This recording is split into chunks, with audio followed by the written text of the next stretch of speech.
every one of us at some point or another in our life is really fooled by people. And you know what? Sometimes more than once in life, we get really, really fooled by people. And we feel really bad about it. We think, I should be smarter than that. I should have seen that. Why did I trust that person? And usually these people who fool us hurt us very, very badly. Now we have the story of Ishmael, the deceiver, in the book of Jeremiah. And as I read through this, I thought, I've read Jeremiah 100 times at least in my life, and I never saw this. That's why I like changing translations. It allows you to see other things. Jeremiah chapter 40, beginning with verse 13. Soon after this, Johanan, son of Kareah, the other military leaders, came to Gedaliah at Mitzvah. Now, Gedaliah was put in charge by the Babylonians of ruling Israel for a while. They said to him, "Did you know that Baalis, king of Ammon, has sent Ishmael, son of Nethaniah, to assassinate you?" But Gedaliah refused to believe him. Later, Johanan had a private conversation with Gedaliah and volunteered to kill Ishmael secretly. "Why should we let him come and murder you?" Johanan asked. "What will then happen to the Judeans who have returned? Why should the few of us who are still left be scattered and lost?" But Gedaliah said to Johanan, "I forbid you to do any such thing, for you are lying to me about Ishmael."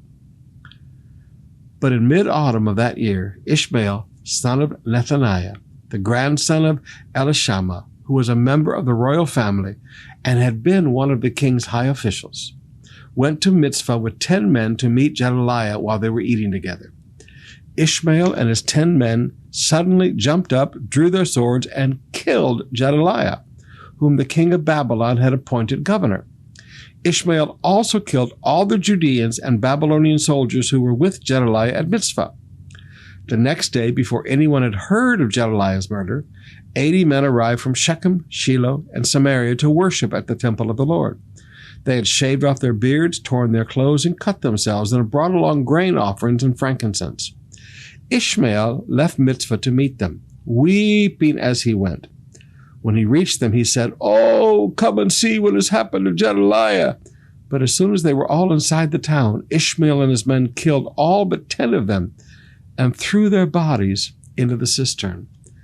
Now, I want you to notice with me, Ishmael was such a good deceiver that even the man he was determined to destroy defended him. Amazing. Absolutely amazing. Ishmael is determined to kill Gedaliah, and Gedaliah is so deceived by Ishmael that he rebukes the man who's trying to protect him.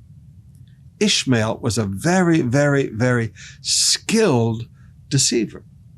But then I want you to notice how the deception continues. When this group of men come to worship, these 80 men arrived. I want you to notice what Ishmael does again.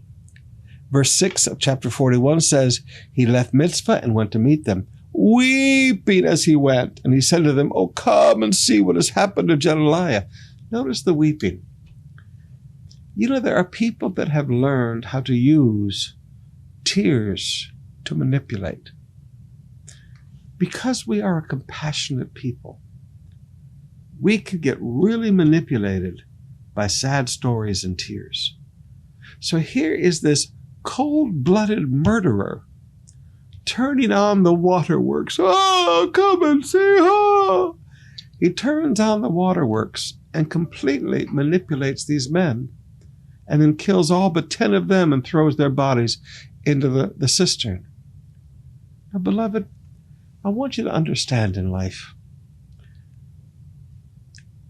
there are people out there that are deceivers. And you have to learn to be careful. And sometimes when people come and warn you about people, I don't care how much you trust them, you need to listen a little bit. Okay? You need to listen. And when people come and turn on the tears, and they turn on the tears and they just weep and they sob, you know what? You better be careful, because somebody may be playing you for a fool.